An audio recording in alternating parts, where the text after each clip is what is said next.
నాకు దేని మీద ఆశ లేదు. ఎవరి మీద నమ్మకమూ లేదు.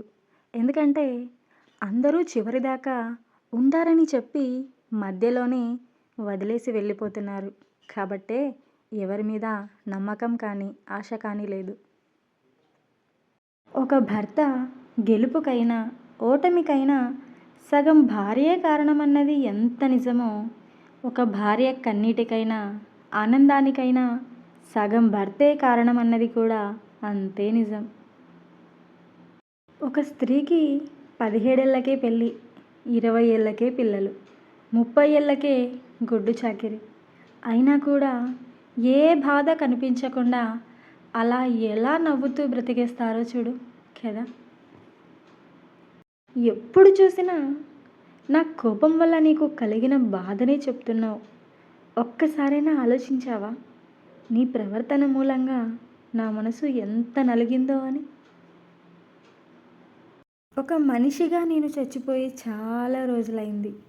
ఇప్పుడు 2 పిల్లలకు తల్లిగా మాత్రమే ఇంకా బ్రతికున్నా.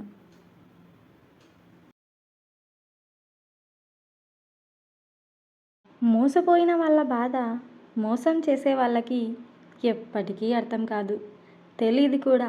కానీ ఏదో ఒక రోజు మాత్రం మోసం చేసేవాళ్ళు ఖచ్చితంగా కర్మఫలం అనుభవిస్తారు. కాలం ఏ ఒక్కరిని కూడా వదిలిపెట్టదు, గుర్తుపెట్టుకో. మోసం చేసేవాళ్ళు చెప్పే మొదటి మాట నా మీద నమ్మకం లేదా అని అంటారు. ఆ ఒక్క మాట చాలు ఎదుటి వాళ్ళను నిండా ముంచేయడానికి. అవునా కదా చెప్పండి. కోడళ్ళు అత్తలను అమ్మలా చూసుకోవాలి అని చాలామంది చెప్తారు. కానీ అదే చెప్పేవాళ్ళు అల్లుడికి మీ అత్తను అమ్మలా చూసుకో అని చెప్పచ్చు కదా. అలా మాత్రం చెప్పరు. ఎందుకో చెప్పండి. మనల్ని అర్థం చేసుకునే వారికి మన రూపంతో అవసరం లేదు, మన మనస్సుతో పని. మనల్ని బాధ పెట్టేవారికి మన మనస్సుతో అవసరం లేదు, వారి అవసరంతోనే పని.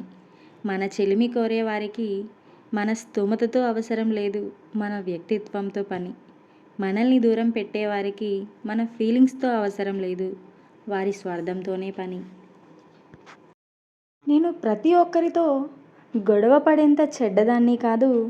అలా అని నా జోలికొస్తే వదిలేసేంత మంచిదాన్ని కాదు. ఒంటరిని నేను. ఓర్పు పట్టిన నా హృదయం విసిగిపోయింది. నావే అనే భ్రమలో నేనున్నా. నా అనుకునే బంధాల వెంట పరుగులు పెట్టి పెట్టి నా మనసు అలసిపోయింది. నటించే మనుషుల మధ్య నా మనసు నమ్మక ద్రోహానికి గురైంది. నా వాళ్ళెవరో పరాయి వాళ్ళెవరో తెలుసుకునే లోపే నా మనసు ముక్కలైపోయింది.